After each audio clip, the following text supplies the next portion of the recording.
and sisters in binds now, thief. Shut up back there. What's wrong with you? Watch your tongue. You're speaking to Ulfric Stormcloak.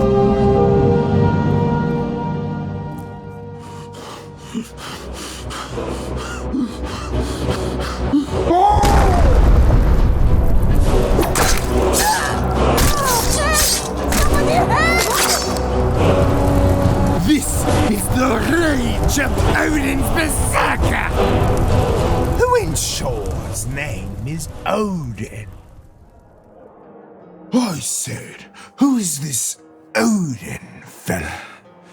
Odin is a god from a plane of oblivion known as Scandinavia. As their supreme god, he shares much in common with your Kennerith. Yeah. And who are you? Do you have something you would like to say? Actually, as the only skald here who's researched Old Norse literature, I, Heimskr, do have something to say. Odin isn't kind. He's obviously sure. And also kind. Milk drinker, shut up! I was listening to that story. Stop. Wait. Stop it. Stop. Tell the damn story already. Listen. The Berserker, he was not an mushroom-addicted Viking warrior who went, berserk.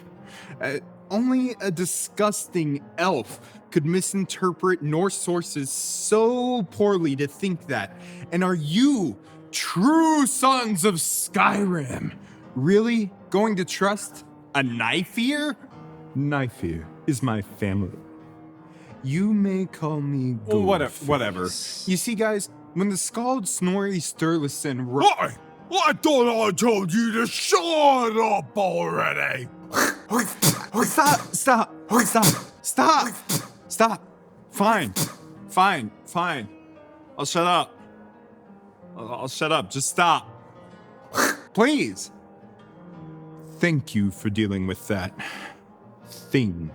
I had hoped that your scholars would be on a level comparable to my own. They are not. I was warned that you people have no interest in real history. You only want to hear fantastical stories.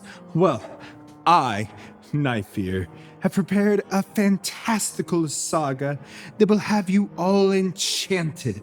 So listen as I reveal the secrets of Odin's ecstatic warrior shamans and their cultic brotherhood. You will marvel at my depictions of the rituals behind the berserker's legendary rage. You will— Tell the damn story already! Fine. Let's begin.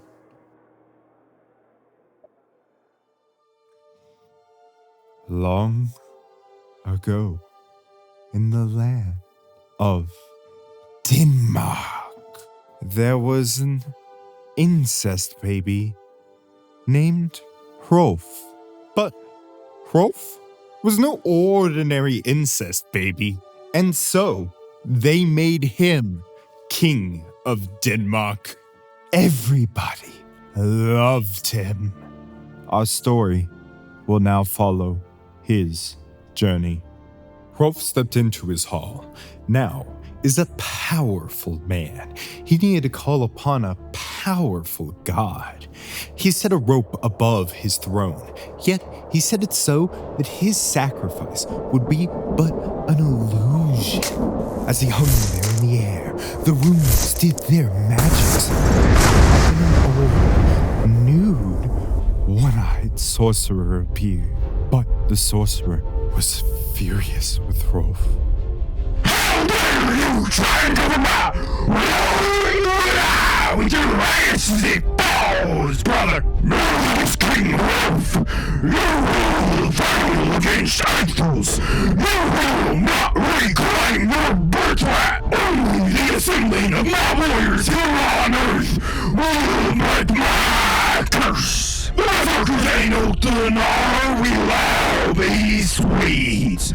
Go, gather your richest 12-year-olds and begin my initiation rituals. Only then will I reveal to you the secrets of the Berserker gang. When you have finally proven your honor, we will both have what we seek. And so, Rolf sent his hawk to gather his army of 12-year-olds. Strelov, Vought, Haki, Hathafel, Haklan, Hiverstök, Bigath, Rolf, Holman, Hot, Bodvar, and Svip Dag. Their meeting was glorious, yet hard-lived, as society bullied them whenever they got too close to civilization. Now, outside of society, they experienced liminality in the liminal spaces outside of society. There they practiced many things like burning down halls and jumping over flames. They dreamed of transitioning past their preliminal beings to become post-liminal beings of the warband. Rolf tells them how they must endure Odin's challenges and one day die to become men. Deep in the woods, they fly into the wild hunt. The winged troll is their prize. The 12-year-olds tear into its raw flesh and devour the creature whole. As blood runs over each boy, they begin to pose. They rise from the carnage, older and stronger. Hot becomes Hjalti, and the warriors were close to becoming berserkers. Muscle-bound enough to pose, they begin their transition to a post-liminal state and march to the evil Swede, the Demon King Athos. At the Monsters Hall in Uppsala, they remember their training and start a great pyre. They gather those who flee the ambers. With a mighty leap, they fly high above the hall and feed the flames. The berserkers greet the Demon King. Athos responds with the traditional Swedish greeting. Guards! Help! Trespasser! The berserkers stare on, unfazed, as they fear not iron, they battle. Rolf strikes the final blow and takes Athos' ass. Athos dies. Victorious, the berserkers look upon two reindeer who stand opposed. Rolf tells his sexy men of how these reindeer are secretly the demons of Odin who have eaten his sacred gifts. Rolf commands Svipdag to sit between the creatures. The passage through the Gold Road begins.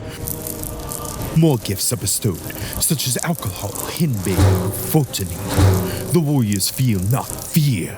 A wolf emerges from the ash and rubble, hungry for flesh. It sinks its teeth, sending the gift of rabies through their veins. The men bite at their children. With the ritual now complete, Odin enters the hall through the ashes. He congratulates his future Einha on joining his cult.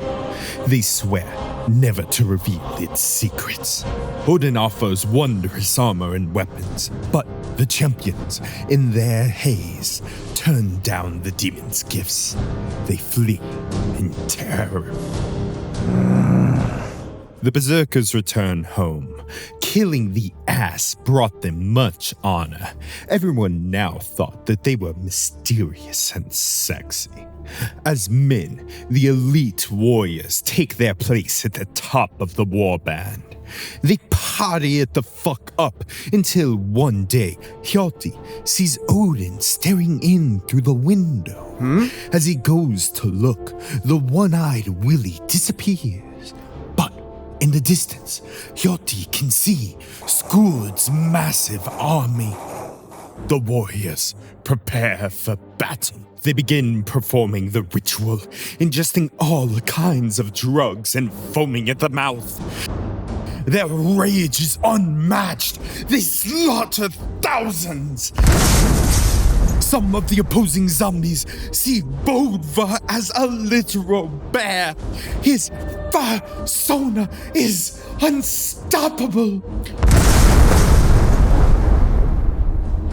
As the battle rages, Hyotti turns to Bodva and asks if he prefers young men or old men. Bodva, in his maddened state, tells Hyotti he likes him young. Furious, Hyotti bites off Bodva's nose. He calls him a whore. Bodva screams. What the fuck? Hyotti howls. I cannot be blamed for everything! In their madness, the brothers can no longer tell friend from foe and slaughter one another. The berserkers fall, and each rides a cat into Valhalla. Guess they deserved it. It is there that they will await the end of time. When that day comes, they will join their Lord Odin in his war against the Wolf of Chaos.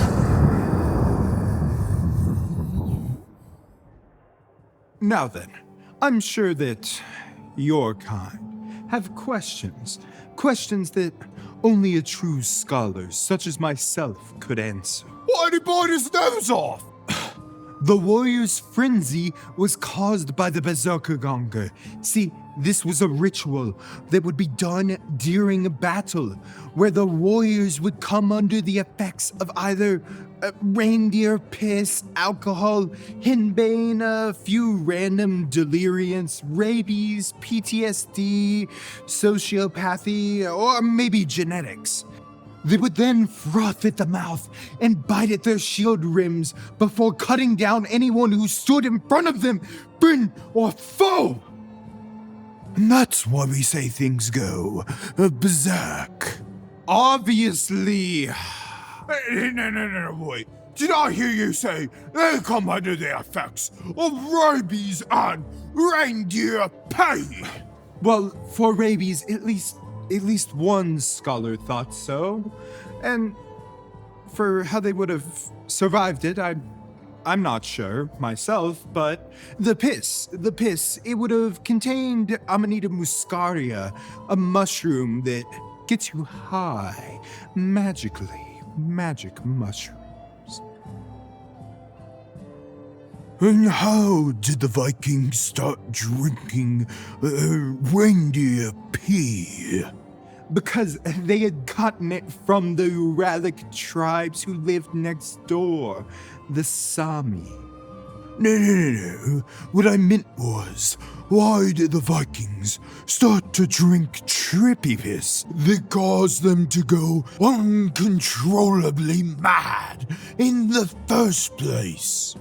Well, you see, the Berserker were warrior shamans of Odin, and they wanted to channel their Lord of Fury. Now, Odin, he is a wondrous being who sows the seeds of conflict among the many wretched human races, so that they would wage war against each other, separating the great warriors from the weak. When the great warriors would die on the battlefield, they were taken to Valhalla. There, they would serve as Odin's Einhar, spending eternity feasting, drinking, fighting, and waiting to aid their lord in battle against the Wolf of Chaos at the end of time.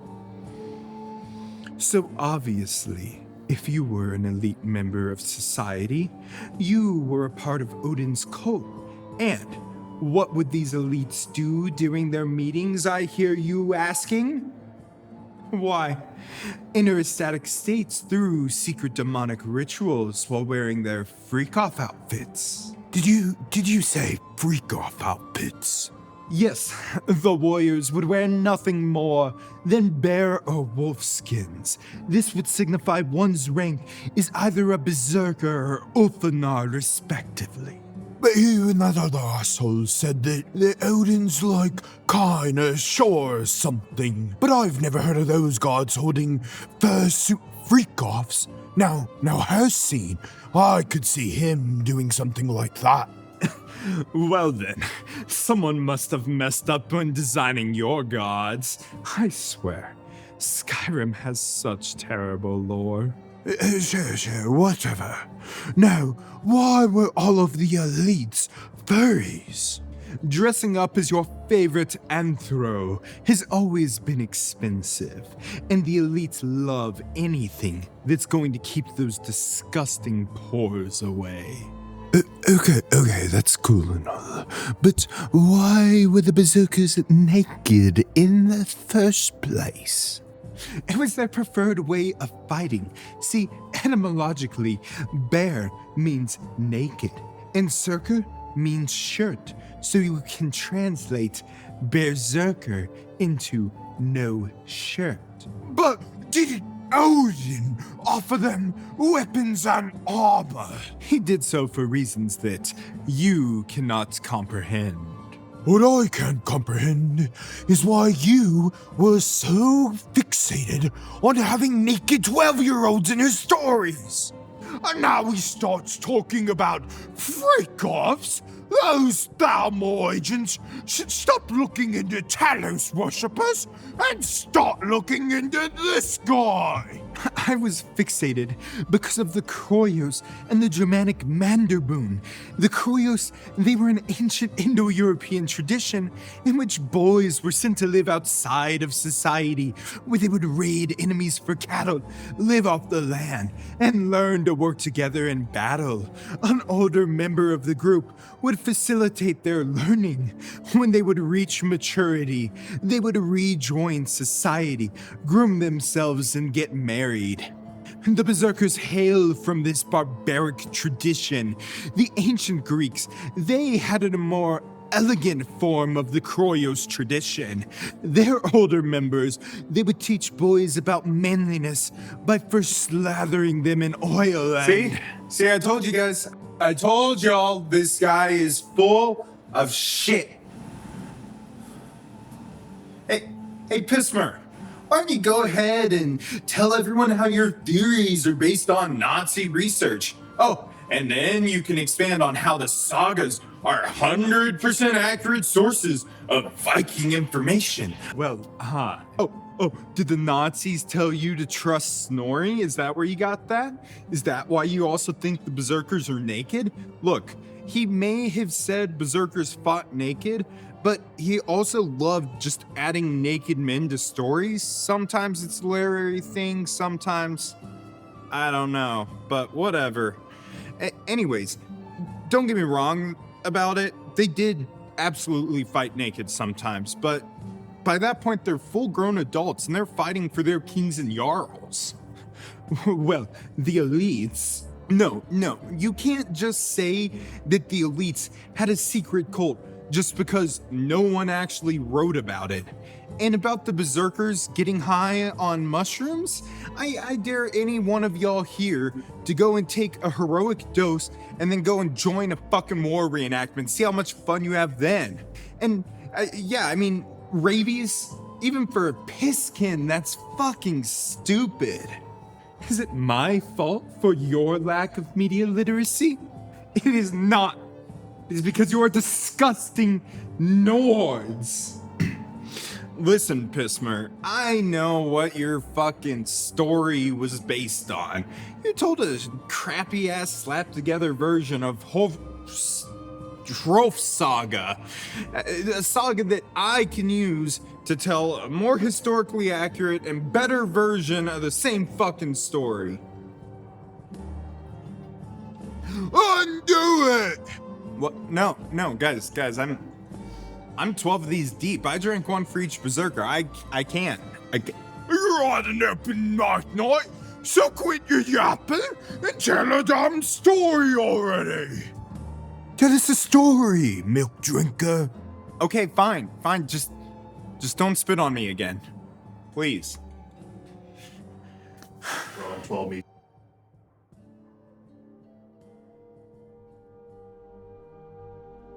Far away in the mysterious land of Norway, a young man named Bodvar celebrates his birthday. His mother Bera calls her son and sits him down. Bodvar, you're a man now, and it's time I told you the truth of who your father really was. Oh, Odin, this is so hard. The truth is, your father was the Prince of Uppsala, and also a bear. I know you must be so confused, but I can explain. Your grandfather was King Ring, and he just remarried to the evil witch hussy. See, he was quite old, and your father was so incredibly sexy, so that hussy tried to step on him. Of course, your father was revolted and said no. In retaliation, the hussy slapped him with a bullfrog glove, transforming him into a bear. The witch cast him to live on his rest of his days, still doing the king's scandal, doing it in the fire to bend his head. When the day arrived, I rammed in your father's cave the next morning, your father Bjorn revealed I would have 3 children. Then he made me watch the art, it's just really fucked up.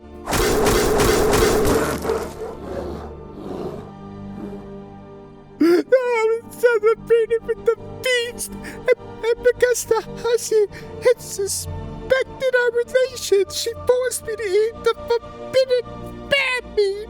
Your father had warned me specifically not to eat his corpse, or else 2 out of 3 of my children would be super fucking gross. But she kept insisting, so I couldn't say no. That would just be rude, and that's just not who I am. I'm not a rude person. This is why your brother Moosefrothy is an evil moose and why your other brother Thorir looks exactly like you, only with gross dog feet. After hearing the injustices done to his mother, Bodvar becomes wrathful and sets off to kill the witch hussy. Bodvar kills the witch hussy and drags her corpse through town. King Hring, upon hearing the truth, feels bad for Bodvar and offers him various positions at the royal court.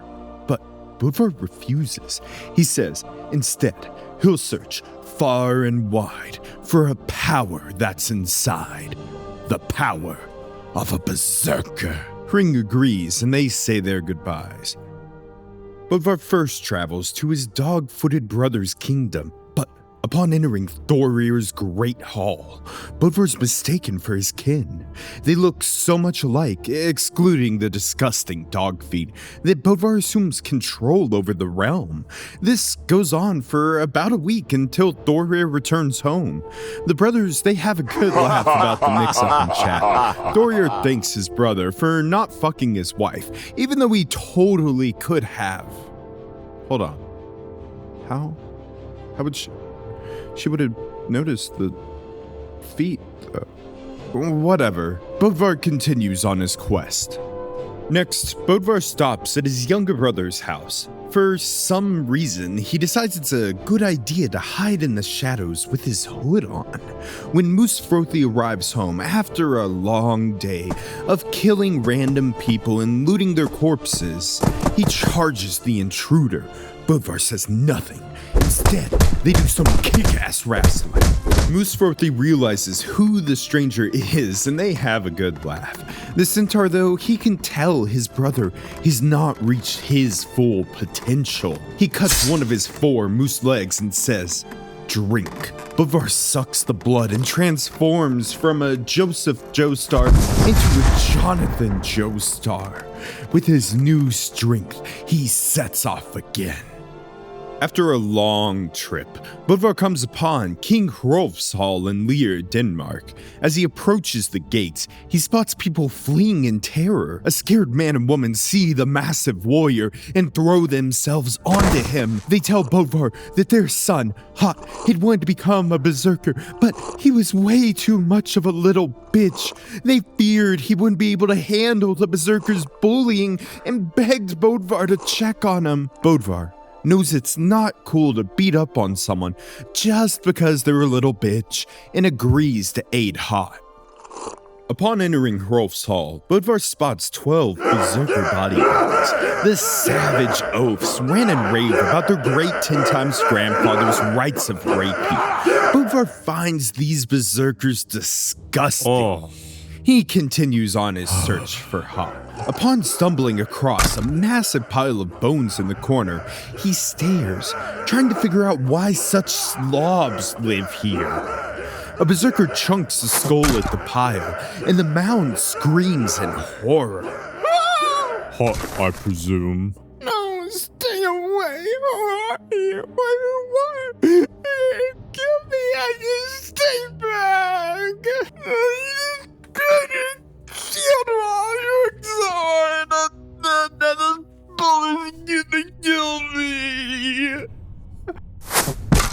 It's not nice to pick on people who are smaller than you.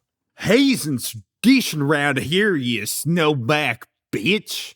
I've never seen someone huff more copium in my life. You're pathetic, and I can't let you live like this. You're coming with me, and we're getting you some steroids. The two set off on their quest, yet as they exit the hall, they're shocked to find a strange, dingy old man blocking their path. What's good, my fellow snowbacks? What supple necks you have. You guys had probably heard of me already. Kind of a real legend around these parts. Do you know this man? Oh yes, I know him. He's amazing. I should have made him berserkers give him mead. He refuses, screams about how it's the only reason they haven't died in battle yet. Well, I've been around these parts since the beginning. See how the berserkers over there changed over the years. Back in the day, they used to call me Wotan, maybe. I mean, I don't know. We used to roam the woods for like half the year, raiding and stealing cattle from enemies, letting our hair grow out until we could get married. That shit been going on since those what do you call them? Indo-Europeans, yeah, their war band, the Kroyos. Man, those were the days. You know, one time, I was out there squeezing a Roman skull between my thighs like a what? Enough talk, one-eyed drunk. We're here on a quest to seek gear. You have to hook up or not. Oh, well, there is one berserker that he hangs out outside of town. He lives a quiet life these days, too busy with his new god, Jesus, to party with old Odin anymore. Yeah. You know what? Here, put these on. The boys throw on the pelts and find the quiet home of the dealer. I think this is the place that Odin spoke of. Stay away! I no longer need that demon Odin. Lord Jesus, protect me! Var tries to calm the man down, but he doesn't listen. The Jesus freak reaches for a blade and lunges, but he is no match for our warriors, and Bodvar caves the man. The duo attempt to raid the fallen champion's home for the roids, but come up empty-handed. This man looks quite juiced up. Give me a moment. Drink this like a dog drinks water. Hot was too scared to refuse and laps up the leg blood, transforming him into a sexy man-beast. Listen, we may be able to excuse the murder of the bone-throwing berserker, but I don't think the king would like it if we slayed a second. Hot agrees, and the two make a paper-mache-like monstrosity out of the Jesus Freak's flesh and bones. Meanwhile, King Hrolf and his top champion, Svipdag, return home from a raid. They plan to stop by their longtime associate and ask about his recent conversion to Christianity. However, upon crossing the last hill before Lear, the stench of death fills the king's nostrils. They notice two men in pelts standing over a beast. Intrigued, Hrolf rides towards the creature. He becomes amused when he discovers the creature is actually the destroyed corpse of the Jesus Freak, standing before a man dressed in infinitely finer fashion. Bolvar looks around like Vincent Vega in that one scene from Pulp Fiction. It's getting hot. We're fucked. Hrolf cares not and rambles about being the product of incest and how it's made him a pure man or whatever. Quick, Hot, kill this monster now, before there's a chance to attack the town. Hot leaps at the corpse, wrapping his arms around its head. He squeezes with all of his might until it comes flying off. As the head descends back down to earth, Hot backs up, runs, and punches as hard as he can. Half of it explodes and the other half flies off into the horizon. I love this wild ass shit, man. I mean, fuck. Hot, you don't look like a little bitch anymore. And you, new guy, you want to be berserker too? Well, shit. You guys, you're my top guys now. You'll both be sitting next to me. Big seats. Big seats. I feel like giving you guys new names now, though. Hot, you're gonna be Hjalti the Righteous. Here, take this sword. It has a snake in it. I have lots of cool-ass swords. And you, what's your name? Bodvar? Well, shit, you're the guy that my old-ass lame berserkers will run off yelling about getting fucked up by. Did some real good shit to them, hell yeah. I will call you Little Bear. Listen, bitch, I know you faked that monster shit, but I don't care. It was fucking sick. So cool. So, now that you're my boys, here's what's gonna go down. See, my enemy's Aethels, and he's married to my mom/my sister, and he's been hoarding all of my dead dad's shit. I'm talking fat stacks of cheddar. We're gonna go back and get that shit. Now, Aethels, he's hosting some games at his hall, so this is gonna be the perfect opportunity to show up. But when he lets us in, I'll have my boy Svipdag jump out naked, duel his top guy, and that shit's gonna be easy for us. I mean, look at Svipdag. He's a fucking freak. My evil half-sister's school, she's also gonna be there though, and I mean, I made her husband hold my sword while I was adjusting my belt years ago, so you know how it goes. He's my bitch.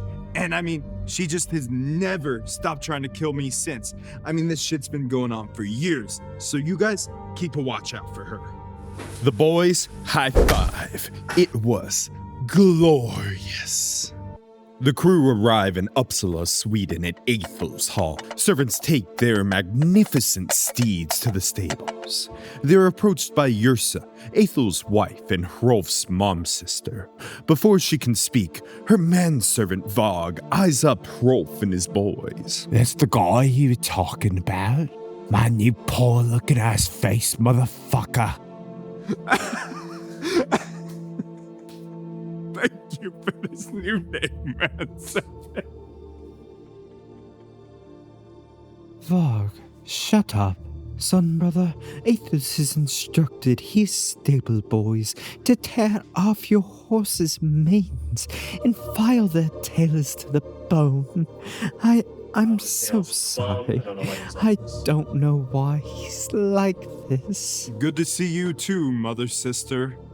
The games are about to start. Come with me to see Aethys. Your husband is a vile boar. He steals from me and then goes and fucks with my horses? Sit here while I grab him. See, boys, I told you, Swedes are animals. They have no basic decency. Except you, Svipdag. You're one of the good ones. The boys high-five again. There stands the Swedish king. He raises his hand out to give Rolf a fist bump, but at the last second, psychs him out and laughs. Aethel. Yrsa spends the next hour bitching out Aethels. Whatever. And why is my former berserker here in the nude? You know what it is, bitch. I want my inheritance. It's my boys, Vipdog, my goddamn Hongung Mather, versus one of yours. Svipdag! Svipdag is a third-rate duelist. This should be easy. You. Huh? My champion. Check him out. He's natty. Unlike you boys, we'll have the duel. It's the final event tonight. I want everyone to be there so they can look at how pathetic you are when I crush you. A lesser man's drink. Good by me. More time just to get hammered. Hammer felt, is that right? I love your guys' music. Mm-hmm. Hours pass. The games and shows go without incident. The vile mongrel schooled and her crew enter the hall, but they mostly keep to themselves. Bodvar and Hjalti watch her with the eyes of a hawk. Everyone, shut up and listen to me. It is now time for our final event of the evening, the duel. In this corner, we have the legendary Ebony Warrior, I am the Ebony Warrior. representing the greatest king of all, me. And over there is the sad farm boy Svipdag. So, please, sit back and enjoy the slaughter.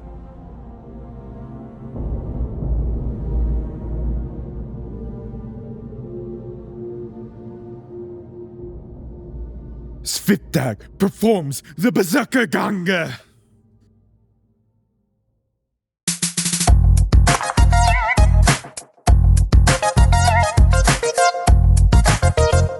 No more! I yield! I yield! Whoa, yeah, let's go! Get fucked, Aethos! Get fucked, you loser! Whoa. Yrsa rewards her son brother with a new servant, Vog. Vog is very excited to now be one of the boys. They all high five. Why is there an extra hand? Oh, God, no, it's you. Look, whatever you want, we don't want any part in it. Please, just leave us alone this time and let us celebrate in peace. So, nah, I'm here to give you a reward for your victory. Take a look at my class ring. Pretty amazing, right? I want you guys to have it. Then we can kick back and, like take a heroic dose or something. My precious. Hey, no. Guys, berserkers don't get high to fight. They only possibly, maybe, use drugs for recreation. And look, I don't trust these mushrooms. I don't trust your ring. And I sure as hell don't trust you. Just do whatever you want. But I mean, if you need me to take your ring to get you to leave, fine. Fine, I'll take it. Vog! That's yours. Oh, cool, right. Hjalti angrily stares at Vog. He can barely contain his jealous rage. Athos notices Odin's glorious ring and lustfully jumps out of his seat, snatching the ring from Vogue. Gaze upon this weak ass of a man. Look at his greed. All Swedish folks are the same. Greedy, grease-fingered pussies. Hjalti, this is why we do not accept any gifts from Odin. He is a shit stirrer. Skuld's men shuffle about the great hall. Bodvar, drunk off his ass, is too engrossed in the unfolding drama and ethnic prejudice to notice.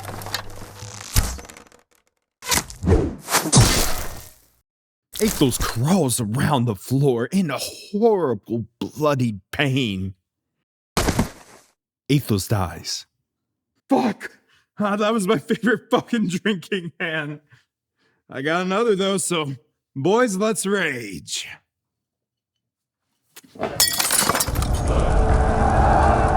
They toss furniture, alcohol, and people into the flames. The fire spills out, lighting the hall. The boys do not care. They're on the craziest rager of their lives. As structures start to collapse, Odin finds his wondrous ring clutched in the dead hands of Athos. He wanders over to the boys as they do keg stands and offers his ring once more. Rolf slaps it out of his hand and calls him a little bitch. Hjalti desperately searches for the ring, but Bodvar stops him. They party it on into the night.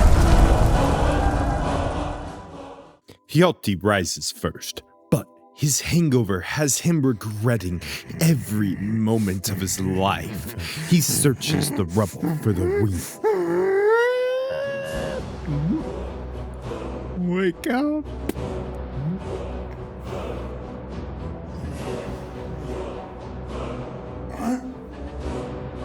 What?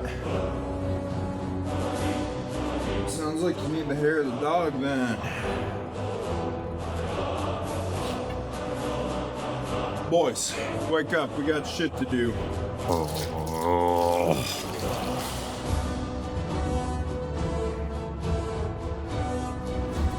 The boys party it the fuck up. Let's dance, boys.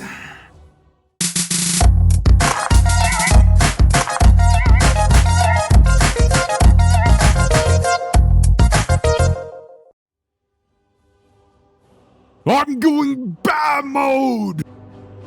The battle begins, and the boys start kicking ass with Bodvar tearing up the most ass. Tripping off Odin's mushrooms, Odin wonders why the boys didn't want his drugs or ring.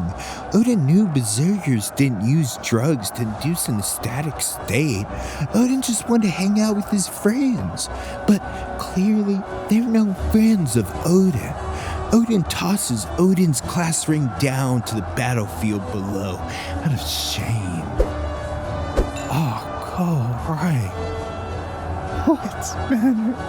2 20-year-olds or 1 80-year-old? Oh. What the fuck, Hjalti? Huh? With Bodvar's bear magic no longer active, Skuld unleashes her boar.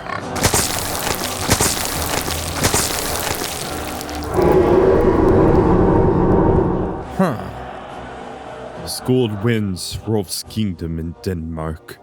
Everyone hates her because she sucks major ass. I'll die! I fucking sucks! Hold on, yo. There's one more scene. But Skuld's tyranny would not last long. As Moose, Frothy, and Thorir Houndsfoot attack the dirty Breton. Get away from me! They torture her God, to no! death. Ah! Ah! Ah! Ah!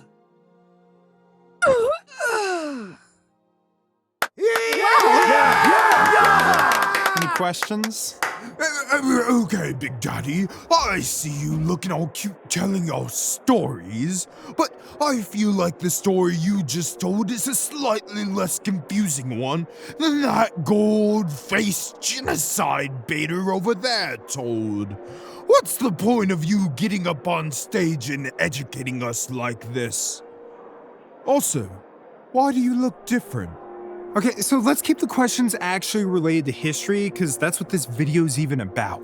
So to answer your question though, the saga started as oral traditions that were eventually written down by a guy named Snorri Sturluson in medieval Christian Iceland. Snorri, he was coming up with all kinds of wild theories to explain the sagas, and some of these creatures just ran with those ideas instead of even asking in the first place, hey, does this actually make any fucking sense? So the whole point of me getting up on stage here is to ground these sagas in history once again. Oh, they have stupid powers in the stories. See, in the sagas, berserkers were invulnerable to fire and iron, and could also blunt blades with solely their gaze. The power probably, though, just comes from the fact that they were wearing, animal pelts, and, those are kind of hard to cut. But the berserkers, they were also invulnerable to fire, sometimes. And that's going to stem from initiation rituals where they may have jumped over flames. But honestly, these are both guesses that I'm making because, we aren't really sure what happened. No one decided to write that down. I just left it in because I thought it was funny and cool. No, why would anyone want these freaks around? What's the point of their existence? So in the sagas, berserkers were often the monster of the week. Usually they would appear as a hall challenger who ends up getting fucked up by the main character of the story. But in real history, being a berserker, it was a real job. Kings would employ them as bodyguards, send them out to raid as Vikings, or they would duel in place of the king. If they were the monsters of the week, does that mean everyone hated them? No. See, there's an old Norse translation of an old French story that's about the life of the Buddha, but instead it's about Jesus. In the old Norse version, they refer to this guy who's a warrior as being a berserker for Jesus. So it'd be weird if, Christian Iceland was writing berserker for Jesus is a bad thing. They love the J-Man, and so they're gonna be like, yeah, he's the warrior for him. That's probably what it means. You fight for your God. You fight for those in charge. My grandpappy had the last name Ufanar. Yeah. Often people, they put their last names as being their profession. Think about the bakers and the smiths of the world. So your grandpappy very likely could have been an actual Othanar. And do you have anything to say about all these grave goods I stole from my grandpappy? Well, those Roman coins there show a connection to a Germanic past.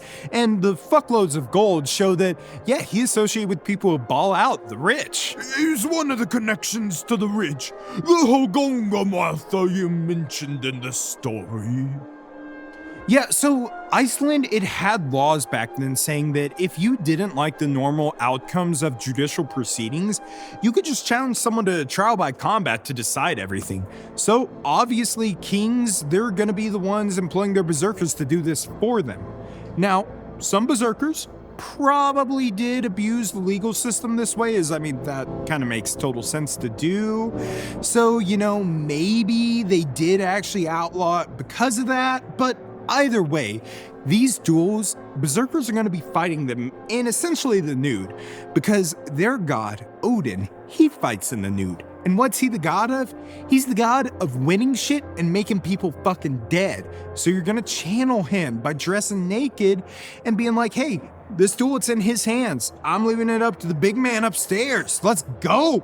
Fuck some shit up. Do a little dance. That dance is called the fucking berserker gonger. That's when to fucking freak these bitches out. Let's fucking go. Oh, I thought they got really fucking drunk and then super pissed. Yeah, I mean, okay, some people, they love to translate Berserker Gonger as like Berserker's rage, but really all you can translate it to is movements of the Berserker. And if you look in the sagas, it always happens before they actually start fucking shit up. So you can think about it as like, you know, the Maori with their haka. It's a little dance meant to fucking scare the shit out of these bitches. Do all these chess pieces I found have anything to do with this? They do. You see how they're biting their shields on it? That may have been a part of this little dance. And it may have stemmed from earlier Germanic traditions like we see in the Chadi, where they would chant behind their shields to like invoke their gods of war and shit. This, you know, I mean, stylize it a bit, translate it as, you know, it's shield biting. What kind of god would grant these berserkers protection? I already fucking told you, it's Odin. He is the god of making people dead and winning. Now why does this one have a naked man on it? Okay, yeah, so that is Odin right there. And you see, you look at him, and it's showing actually a procession of the initiation that berserkers likely went through. See, at first they would have to go outside and they would kill some kind of beast, some kind of animal. They would come back, then they'd be wearing some animal pelts and be inducted into the war band. And in that last panel there, you see Odin leading them in a little war dance, like the Berserker Gonger you probably know about. Now, this ceremony, it may have originally been more of a cultic kind of thing, but probably as time went on, it morphed into more of a bar mitzvah, just like a coming of age ceremony. The berserkers, the Einhar you mentioned. So, okay, that's a good question. Now, we know that the warriors who get into Valhalla are the Einhar, and who are the people who get in? They're the rich, and they're good warriors. Who's associated with the elites? Berserkers. Who are pretty good warriors? It's the Berserkers. So, I mean, yeah, they're probably the Einhar. We don't have, like, direct confirmation, but, like, I mean, I don't know, probably. If the berserkers love bears and wolves so much, are they furries then? Yes. See, the wearing of pellets, it may have just started out as like something that you do to stand out from the whole crowd. You know, everyone else is out there in just their regular nothing, and you toss on a fucking bear pelt from a bear you killed, that's kind of gonna stand out. That's kind of be pretty badass. Now, that's hard to get, and that's gonna be expensive. Who are the people who always get hard to acquire expensive things? It's the elites. Elites are furries. That part, easy. And that's why in the sagas, they have the berserkers howling and making stupid animal sounds. No, not really. That's more just to show, like, how much of a monster, how beast-like and horrible the berserkers are. All of this talk of berserkers, and you still haven't said what the word means. And don't you dare say, I don't fucking know. So, the word berserker stems from the word bear, which could be an Old Norse way of saying bera, which means female bear. Or it could mean bear as in, you know, bare naked. The other part, berserker, we know that one, it means shirt. So, altogether, you could interpret this as either, you know, bear shirt, or is bear shirt. As in, you know, being naked because they dueled naked. We don't really know for sure which way it is. It could be either. It could be both. Who knows? We don't know. Why do you keep saying I don't know? We possibly couldn't have been subjected to two nonsensical stories based on oral traditions reinterpreted by Nazis, did we? It's because we don't know, actually. We have centuries of oral traditions, passed/written down and interpreted by Snorri. Oral history, it's not obviously reliable as a historical record, but it can teach you a few things about the actual culture that created it. But then you have the word berserker, which forces modern audiences to assume that it was, you know, like a mad and violent warrior thing. And so you then then you gotta deal with the stupidity of German nationalists who don't really give a shit about history or like facts or any shit. And then all of these points come together to create, you know, like what everyone understands a berserker to actually be. I mean, thankfully though, Roderick Dale, thank God, he actually said, hold on, maybe we should question this and not trust Nazi research. Anyone thought of that? Crazy idea. Really, go and read his actual book, The Myths and Realities of the Viking Berserker. It's a nice read. And then go and buy a copy of Jackson Crawford's translations of these sagas, because that is what we use, and it is amazing. I cannot stress enough how good Norse sources actually are, because they're shitposts. They are so fucking Just one more question. Why do you and that Pissmer look so alike? Oh no, multiple versions of the same person? We're in a dragon break. A dragon! It's a dragon! Dragon!